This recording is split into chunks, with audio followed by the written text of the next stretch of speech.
Oh, this is what we're talking about, these jobs. There's so many jobs that I feel like the public doesn't really know we have.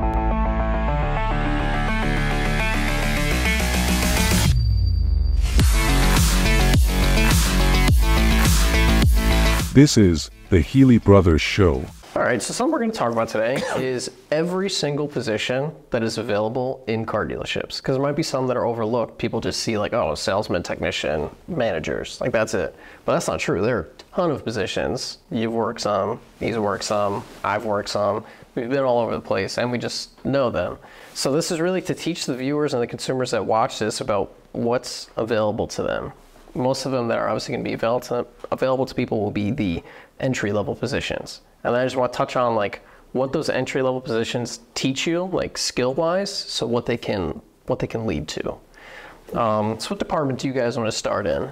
Yeah, I think it's easiest to break down typically the 5 departments that make up a dealership. So you're going to have your sales department, which is going to include new and used vehicle sales. You're going to have your service department. You're going to have your finance and insurance department. You're going to have your parts department, and a lot of dealerships have a body shop. So that's another department. So there's 5 businesses that basically run under the roof of one dealership. Okay. So, Jay, you want to take away? So also there's those departments, they sound like, oh, there's not, but there's a lot of support staff that goes into it where you can get your foot in the door for, say, just a courier or something like that. There's other jobs to support all those departments that it's kind of its own little department, but it's not, because we have a headquarter building and all that stuff. So that's what I forgot too. So we do have one little extra department because we have one centralized location that supports all our facilities and all our dealership operations.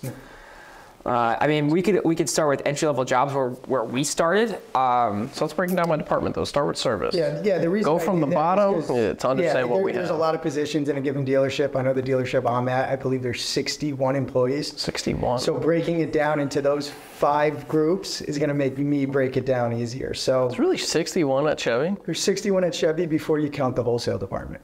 I never would have thought that.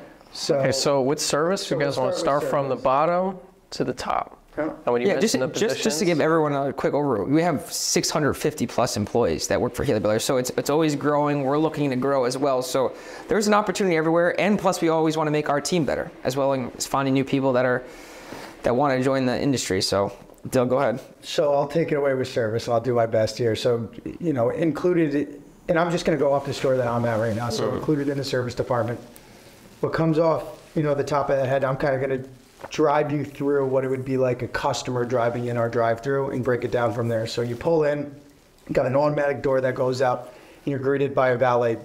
So right off the bat, you got a valet in there, and you have a shuttle driver in there. So when they do their greeting, you're going to walk into this service department. So just describe what valet does. Yeah, every time you mention them, just describe the valet. It's simple. You're going to meet and greet the customer. You're going to take down their VIN number, scan their VIN number into our system. So they'll have an iPad. You scan the VIN number. You'll take down their mileage. Any dents, dings, scratches on their vehicle, you want to make note of that so that at the end we're not held liable for that. They'll basically take the customer, walk them inside. They'll grab the keys, hop in that customer's car, and go and park that vehicle. Bring the keys back to the service advisor that's going to be working with that customer to work on their vehicle. So when that customer walks in, they'll be greeted by the receptionists. We have 2 receptionists at Chevy.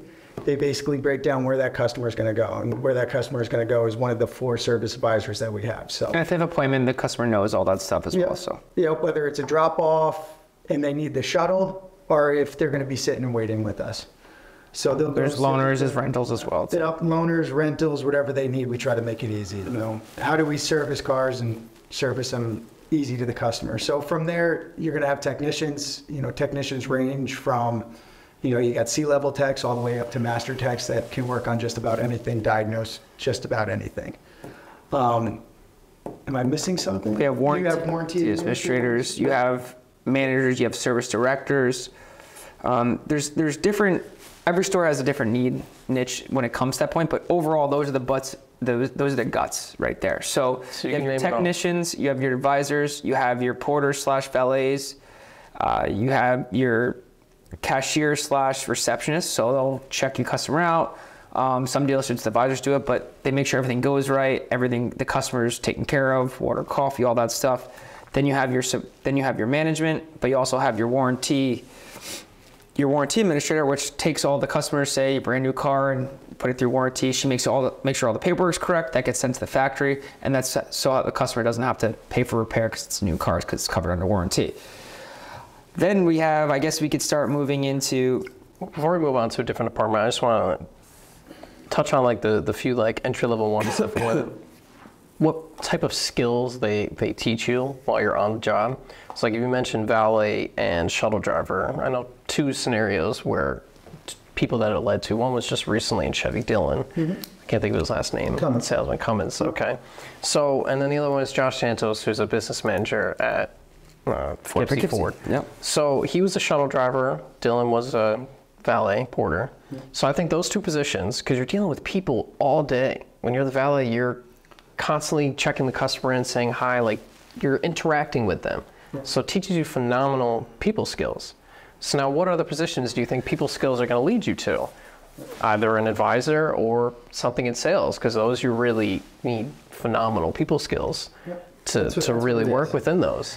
So Dylan moved to sales, and Josh Santos was a shuttle driver. I mentioned this to him just before, and that's just another position that really teaches you people skills, because you're in the vehicles with happy, upset customers all day long, hearing their stories and what's going on in their life. So it really teaches you also, like, forget about just talking to them about their car or what they're buying. Talk about their life. You're bringing them somewhere. They got something going on. You're just speaking to them about their kids, their family. You're an Uber driver. You I are talk an to my Uber driver all the time. I know this because I cut my fingers, right, in prep. And I had to be a shuttle driver for like 2 weeks because it just worked out perfectly. I cut my fingers and our shuttle driver was on vacation for 2 weeks. So my dad was like, all right, so you are a shuttle driver for the next 2 weeks. And you're just sitting there just having conversations with them no matter where you're bringing them. So it just teaches you how to talk to people. And those are two really entry-level positions that actually teach you skills for life. Yeah, so I was valet at once. He was valet at once. First off, it's a great job because half the time that customers get out of their car for service, it's not for a good reason. So they're getting out, they're upset, and you have to try to deal with that customer and try to change their attitude and their mind, and whether it's getting them a cup of coffee or just settling their nerves, saying, hey, we're going to take care of you. We have the right technicians. We have professionals here to make it better. We understand your frustrations. So you're really learning your people skills off the bat, because first thing in the morning, you're there at 7 a.m. Someone shows up and they're ready to yell at you right off the bat. So that's like probably one of the hardest jobs, is that service location, whether it's advisor or that valet, because you're dealing with upset customers all the time, and being able to handle those people is a job of its own. It's a very difficult task, and we applaud the people that we have. I mean, they're true professionals. They know how to be, I would say, what's someone's therapist in a time, because it's frustrating. Like, your vehicle is your lifeline. You need to, especially in this area, you can't just walk or public transportation everywhere. You need a vehicle. So just that life skill alone of just being able to handle upset customers and turning their frown upside down kind of a thing is super, super important, and a skill you can't get everywhere. Yeah, well said. Now, do you want to transition into parts, since that kind of aids service, in a sense? Yeah. So you want to touch on parts still, since you just took parts class? Did you? Yeah, I just took parts class. So with parts, you have your parts counter people. You have...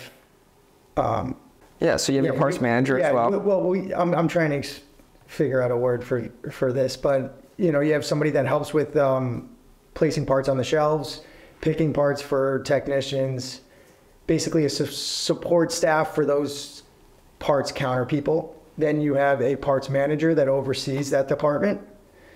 And typically parts departments aren't made up of too many people. I'm just thinking, usually it's around 4 or 5. I think Chevy has 4. Chevy's got 4, and then, right down the street we have a wholesale parts division. Yeah. And right upstairs we have a wholesale parts division. And most of their job is not really selling parts to, say, someone walking in off the street. That does happen, but very rarely.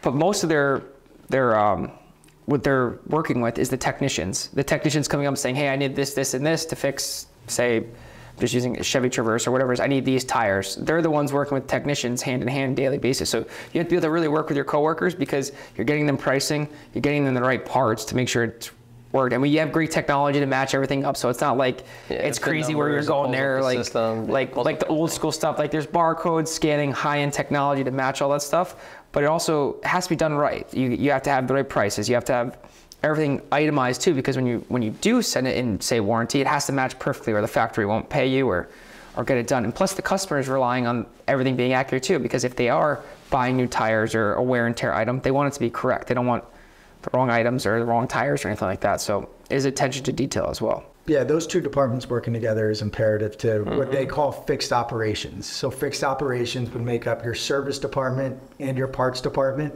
Those two being able to work together is extremely important in a dealership. So they have to work seamlessly. Yeah, they have to work seamlessly. A lot of times you see techs hanging out with the parts counter people, and that's where they spend a good amount of their time, depending on the technician. But they have to have a good, I can't think of the right word, but a good bond enough to make sure it gets done right.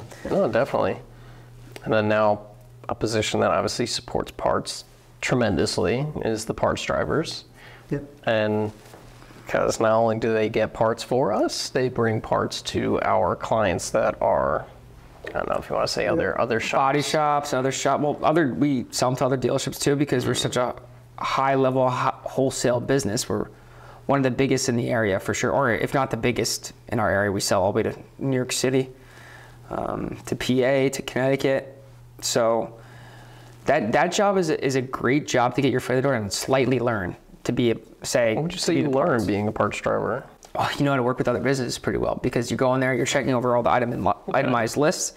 And when you're going to the city, it's not the easiest. People are fast paced. I had to do it one time, and it's not the easiest or fun, but you learn real quick of what to match up, what to buy, and what the cost of certain things are. So that was eye-opening of what those guys have to go through every single day. But like I said, it's a great way to get your foot in the door if you want to be working parts, or even get in understanding to learn about the whole service department. You're still getting your foot in the door to learn. So now, what do you think that skill of learning how to deal with other businesses can lead to after a parts driver? Because you said that's a skill that you'll learn on the job, is how to deal with other businesses. What would that skill be used for? Just like you said in Josh's example, is that Josh went from a shuttle driver, similar. You're dealing with clients. I think he was also a parts driver at one point too, actually. Yeah, I think he was too. Yeah, so you got to think of a parts driver. Basically, they have a checklist. They go store to store, drop off the parts, and whether they're late, early, whatever it is, they have to deal with confrontation from that business owner. So your ability to put out fires is kind of going to dictate how much you're compensated for. So depending on how big of fires you can put out, it's going to propel you in your career. You get to the point where you put out fires with business owners, then you put out fires with clients, and the next step is you keep moving up the ladder, and that's kind of how it goes. So that's definitely a perspective I wouldn't know. And also, you got to remember, if you're late, or say something happened, it's not your fault. You're still that business owner or that manager at that business. You're that first person they're seeing. It's usually not great, so you have to just kind of calm their nerves, just be honest with them, be like, hey, it's on me, or so-and-so happened, just be straight up, because you want to keep the relationship fresh, because we want these businesses to keep buying parts from us. We don't want them to go buy somewhere else, so you got to keep that relationship strong and say, hey, listen, I'm not going to be late the rest of the week. You'll have your parts on time. I know this, and this. I'll be here at that time. And as long as you could set the expectations and be on it again, granted, it's not all your fault. There's other things that come up in the day that the parts driver can't control. But getting back to just tying this all together, it's a great way to get in your foot in the door. You're interacting with people. You're going to interact with other businesses. So say you want to become a parts counterman or a wholesale, you're going to be selling to that business. So you need to be able to sell product to them, because that's part of being a wholesale parts counter person. So it's just overall, it's a great way to people learn the business, the service, what goes on, what parts go where, kind of a thing, knowing what they need.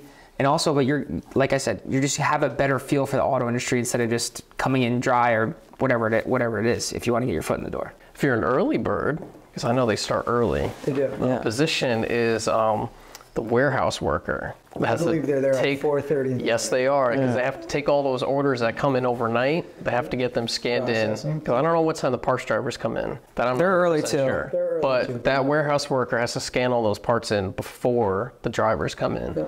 pick all the parts. Yeah, I want to say they're 6 or 6:30 a.m. So he's got like an hour and a half, 2 hours, whoever it is. I think it might be Eric. I'm trying to remember his name, Eric, right? His son, yeah. Yep. So they're there at 4:30, and they're basically getting that warehouse in order for the truck or the delivery drivers to come in and be able to do that. And then that's a different position that's in the parts department that works hand in hand with parts drivers. Yeah. Is instead of being a parts driver, you can work within the warehouse. The warehouse is huge. Yeah. You might get lost in there. But that's your job, is to pick parts and scan them in and everything like that, which we have some cool technology for. Those scan guns make it. We do have good technology. We're not with the Stone Age of some parts departments. Those scan guns make people it are still using pen and easy. pencil. So now, what other positions are there upstairs? I mean, first in the off, wholesale department? You got us thinking. There's a lot of positions just in one department where people can. And this is can like start. it's just fixed ops. You haven't gotten to the other. Yeah. So fixed ops is just the service What department else is too. there So in that's another term we gotta use the terminology for the public too. What else is the people that are upstairs in wholesale? So obviously you have like the wholesale countermen that are in the middle of that building. Then there's some side offices. Yeah, those are managers making sure administer the billing's all correct up there, because there's such a high influx of parts and a lot of money going through it. You need support staff to support those guys. So do they have their own billers in the wholesale Yeah, so department? it's I would say it's more of an administrator to make sure like everything's correct, and then you have Robin, who's the best manager. She looks over the whole operation. She's phenomenal. Okay. And a lot of people, that's another one. A lot of people think it's like a man's world, and now she's a parts manager, wholesale parts manager of one of the biggest operations, I would say, within 50 to 100 miles. Like she has a serious job. She's been she here does a since it phenomenal started. job. Yeah.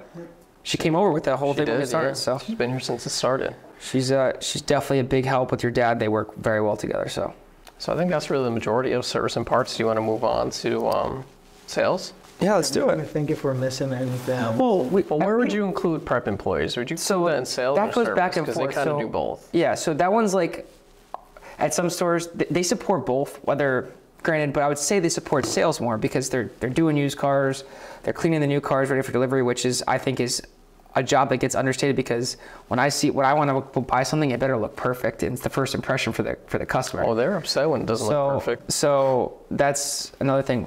But like I said, It really depends on the Yeah. store. It's kind of a store-by-store basis where... But I'd say they both look after it fairly, just to make sure it runs properly, because... Yeah, I mean, they have to. You got to think they're cleaning cars for a rental fleet, so that goes Service hand in hand with washes for service. customers that have They're like cleaning maintenance new and plans. used cars, detailing used cars, so that goes hand in hand with sales.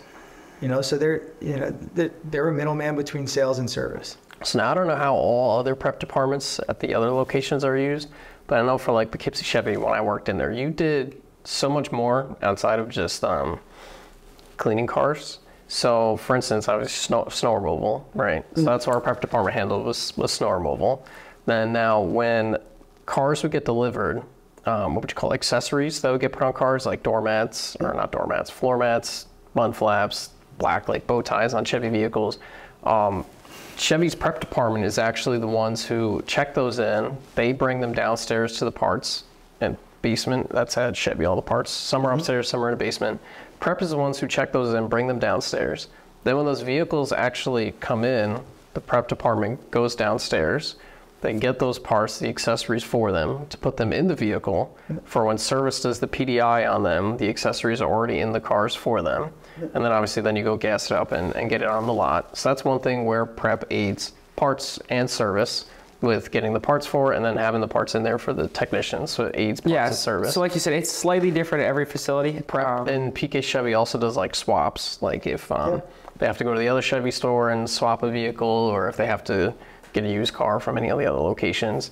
So prep kind of gets used for a lot. They become They're utility guys. Yeah, utility guys. Has them doing a little bit of everything. They become on-the-spot shuttle drivers if our shuttle driver is elsewhere and there's a customer that like really has to get there really quickly. So they're definitely They do utilities. valet on Saturday. They do valet on Saturday, yeah. So do utility is a service perfect way to use it because they kind of do a lot of everything. Swiss Army knife. You learn a lot for sure. I mean, that's where I started. You started there as well, yeah. Probably for a few days. So you also get a good feel for what those guys, especially on a hot day when they're cleaning and we're on a busy Saturday, you're trying to get 20 cars out the door. It's super important because you can't look at it. You have to be perfect. That customer wants that car to be perfect. You don't want to leave a rag in there, or you don't want to miss a spot on a used car from buffing or whatever it is. perfection comes into a big play for it, because you're that last kind of a feel and touch on that customer, like, wow. And they should be happy when they see their vehicle too. That's like a big part of it. So, and you really understand what they go through every single day. Is like, and also scrubbing some used cars that come in. It's not pretty. Sheesh. I had to get in some of those, and it's not the. No, it's not pretty at all. Now that I think about it, prep is probably a great entry-level job. Phenomenal. Because like we just said, you're working with the service department, you're working with the sales department. You kind of get to see a glimpse of how both departments work. It's the best way to get well-versed with whether you think sales is for you or whether you think service is for you. You know, do you want to be a service advisor, or would you like to go be a salesman and sell cars? You know, it's a great segue into the automotive industry, and that's where we both started. You know, I can agree with that. You start with cleaning cars. That's where it starts. Yeah, I think if you ask about 98% of the dealers and their kids where they started, I bet you they all say Prep. Me, all actually, say prep. with the new software we use for like punching in and stuff, it showed me the date that I started. Remember, I keep questioning when the hell I started, and it was 2015. So that's when I started back in prep, when I was 15 years old. So yeah, we used to get dragged to work all the time, and just get thrown into the prep department and learn from some of the guys that have been there for a bit. And it's a great way to start. It really is. You do learn a lot, and you learn people skills. You learn how to interact with other people too. Because I mean, when you're young, everyone's, I think, shy, whether they say they're outgoing or not. So it's a good way to get your foot in the door, especially if you're young. It's not the most complicated job, but it's a very important job. And I know we talk about that with our social media team. Is guys, it's when we're scheduling certain stuff, it might not seem like it's a very difficult job, but the importance of it is it's beyond words of how important it is, because you're making sure everything is perfect. No, definitely. I think that was a good position to segue into sales, right? Mm-hmm. So now if you guys want to go over what you think are all the positions you can name off within the sales department. There's a lot. Yep. You got a lot manager. You got at the store I'm at, you have a facility manager that basically does that. He oversees prep and oversees the lot to make sure it's tedious. That's a bunch of our you have your billers, receptionists, you got your salespeople, you got your business managers, your sales managers, used car manager, general sales manager that oversees the entire sales department, and then you have your billers that'll help you with registrations, which are very important in the state of New York, because there's a lot of paperwork that goes into car deals. So there really is. They're extremely important for us. Making sure cars get registered in a timely manner, making sure we're not going past the temp reg we have on the windshields, and then you have the GM that oversees the whole store. So I think one you may have missed was it delivery coordinators? Delivery coordinator, we got a lot of stores have. So now, out of all those positions, I think probably the receptionist and delivery coordinator are the two most entry-level ones. Yeah. Our receptionist and delivery coordinator. That I did not do. I didn't do that one. But I know what delivery coordinator teaches you, not just people skills, but a lot of product knowledge. Tons of product knowledge. Which is huge for if you want to transition into a salesman. Yeah. And you learn a lot about customer satisfaction. I mean, I like to say customer loyalty. You create it right there, because if you're talking to them, you're showing them all about their car, but you're also giving that last impression before that customer leaves, and also giving them that peace of mind saying, hey, you can call me whatever, because these cars have tons of technology. And then you're also working with them saying, hey, you're going to be getting these surveys, and this is how you judge our store and all that stuff, and we want to know your feedback, your honest truth, because that's what makes us better. So you're that last impression before they go usually. So the importance of it is huge, and we harp on it at every single store, because you want that customer to come back. You want to create loyalty with them. Okay, so that's definitely all the ones for sales. Yeah, and also like another thing for sales too, you don't have to come from a sales job. You can come from any industry. We're willing to do the training. And some people get so caught up like, oh, I don't know anything about sales. It's almost better for us. We could teach you and train you from the beginning, and kind of teach how we handle customers, how we see things, how we handle objections.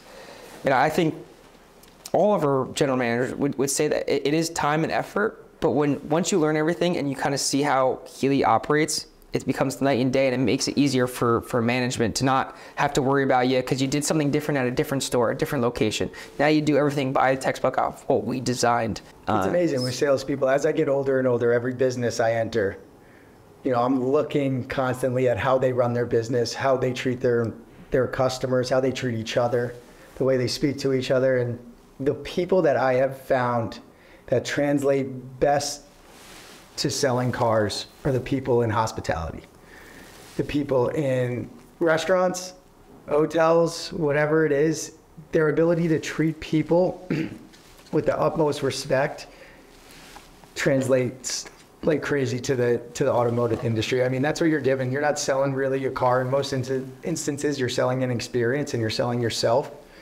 And that's what, you know, when I walk into a restaurant all the time, you know, a waiter that's exceptional, it's great. You hand them your card. Yeah, it's and, great. and NADA, they harp on the Ritz-Carlton. So if you're in like, when you go to NADA, they show this whole presentation on Ritz-Carlton, how they treat their people and how they do everything. The one thing that we try to instill in our people is what's the one exceptional thing that you're going to do just to change that person and make you remember. So whether it's you come to Ritz-Carlton, they know you like cookies because you stay there once a month or something like that for NADA, and you're putting a chocolate chip cookie in the room. It's that one instance that you create that rapport with the customer where they remember it forever, and it kind of takes away some of the pain. Like, because there's always a little bit of pain in whatever you do. Like, it's better for you to learn from scratch and come over here and just have the ability to work with people than pretending you're like, you know, everything about sales or coming from another store. So we do like that. Someone should never be scared to come work for us because they have no experience in sales. That's completely false. If you could handle people and have good customer service skills, you're perfect. So people skills is that most important thing. Absolutely. And patience, which I try to learn every single day. Patience. Obviously, I just lost mine. So. I think the last one that's at our dealerships themselves is the finance department, which are only a handful of people. If you want to just name it's one of the smaller departments. So, yeah. I mean, this is more. I would say it's definitely not an entry level job. It's more sophisticated, and the importance of it is very high because you're making the deal, whether it's on a loan. You're putting that together with a bank, and you have to be a true professional and perfectionist there because everything has to be lined up properly for the customer. And that's kind of like a progression from when you get your foot in the door, you learn sales, and then you start learning finance. And we also send you to school and all that stuff. So it's not impossible, but that's a job. You have to come into the dealership, learn more, learn the industry, learn finance, take some classes we send to you with our provider, and then you can work your way into there. And almost all of our people are all homegrown from start to finish, and now they're our finance directors and finance managers. I don't know if you want to touch on that a little bit more, but yeah, it's very important. You are the last leg of the sales process. You have to make sure your paperwork is in order, that you're within New York State standards, that you are getting those contracts funded by the banks that we work with. So you are responsible for the cash flow of a lot of the sales department. It's arguably one of the most important jobs in the dealership, especially in sales, because you're making sure we are within the New York State guidelines of, conducting business, and you're responsible for the money that's flowing into that sales department for the most part. You have to have very good process and organization skills. You have to be on your A game every single day because one thing goes lapsed, then you're going back to the bank saying, oh, the bank didn't receive this, and this from me. Yep. And it becomes a major issue. So organization and process, I know we talk about that, the media team all the time. It's important in all aspects of the business, but right there, if you take your eye off the ball a little bit, it could be an issue. So are the only positions of finance, like finance managers? And then you have your finance director, who's like the leader of the people that are in there. So like MJ is the finance director at our Ford facility, and Elijah works with him. Okay. Kevin Lance is the finance director at Chevy Poughkeepsie. So. Okay. So now from that, do you want to transition into the media team or the BDC, our business center? There's a lot of jobs here, a lot of opportunity at Healey Brothers, and all different ways you could start a career or move your career here. So let's go into we have our headquarter building, and that is where we have our business development center. So we have our receptionists, we answer all the phone calls, but then they distribute it to our sales team and our service team in the business development center. And we also like to call it the customer care center because they're that first person you're going to talk to. Because they take in all the phone calls. We handle they handle issues, they get you in the right place, but they're also making sure that you're talking to the right store, looking at the right car, and they kind of help you down that line. And then we distribute these leads into the store. We set appointments for them, whether it's service or sales. And that's how that works. And this is a phenomenal starting point for someone that wants to learn really good phone skills, because in sales, you still have to reach out to the store, take care of your customers, follow up with customers. And this is a process. We have scripts and everything, and detailed process of what you have to do day in and day out. And that gives you structure in life and structure and say when you go to the sales floor. So we have people like Swade was in the BDC. Now a great salesperson at Kia. And that just shows that we have Guyanne was a head service BDC. Now she's a service advisor inside the store. So there's plenty of examples of how you could further your career. You start here and then you go out and you can keep growing your career day in and day out. And so we have positions there that help each department, because there's service, right? A service department in the BDC that takes the phone calls for service, and there's the sales, and then there's reception. Yeah, so reception fields all the calls, and then that goes disperses and then we also and that's how it kind of works in that operation. And then you have Chris Wucky, who's a business development manager, and he oversees all of it to make sure it flows correctly, because sometimes, man, there's a lot of phone calls and leads and chats that come in on a daily basis. Yeah. And then obviously one thing that we have that not all dealerships have is our small KBB department. Yeah. Where they get all the Kelley Blue Book instant cash offer leads that people fill out on our website, and they get all of those. Yeah, so what that is, those are like our online buyers. They're receiving leads to try to purchase vehicles. So just to simplify that for the audience, their job is to try to acquire vehicles for our stores so we could sell them used. And to be honest, their job is not even to set appointments for them to buy cars. It's just for the customer to buy cars. They're just literally trying to get the customer to sell their car and so we could purchase it. That's their main priority on a day in and day out basis. And then quickly upstairs we have our accounting office. So that's where it's all centralized now. So they all work under our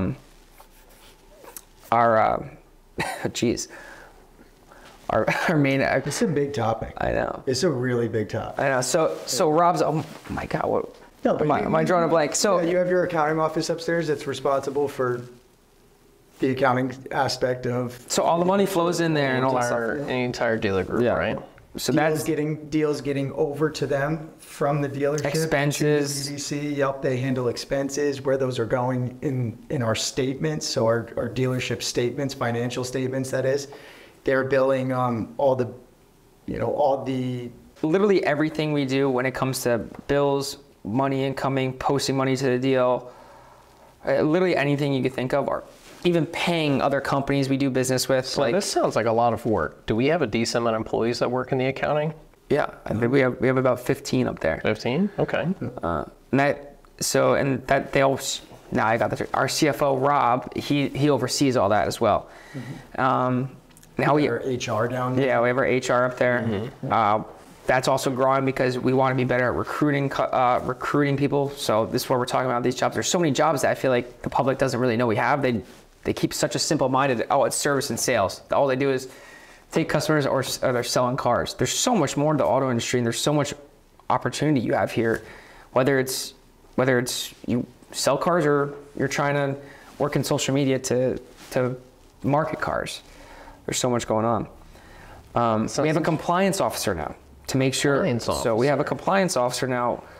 What she does is to make sure we're all up to date with everything's safe in the shops. We're doing everything properly. Our parts drivers are all up to par and are driving safely. All that stuff is we have now. We've grown so much. We need to really, really worry about safety day in and day out. It's super, super important to us, not just for our people, but the other people that are out there, the public. So that's another job role we added that not a lot of dealerships have, but we need to have it. We need to have safety as a foremost important thing here. So now you mentioned social media. So if you want to touch on every single position that's available in so this is a department team. I would say not many dealerships have, unless you become more of a bigger group. And the importance of it's huge because social media is super important in today's world. And whether we're spending with social media or just creating organic content, we have content creators, which we have like 5 or 6 now. We have our photographers, which are doing all the photos for the website, which is super important, which people don't think is important, but that's a great way. If you like photography, we got a job for you. We're always looking for those. Easy entry-level position. Yes, great. I did that for years. Yeah. Really? It was great. Yeah, 2 or 3 years. And we provide all the tech. You do all the tech here is all Healey Brothers bought. We don't expect you to bring anything. If you want to bring your own camera or whatever it is, you're more than welcome to. We But started with a little small now we have all these things. I don't even know what they do. Advanced ones, But we've come a long way. It's amazing to see. so then we have our creators. Then we have our content managers, which I talked before.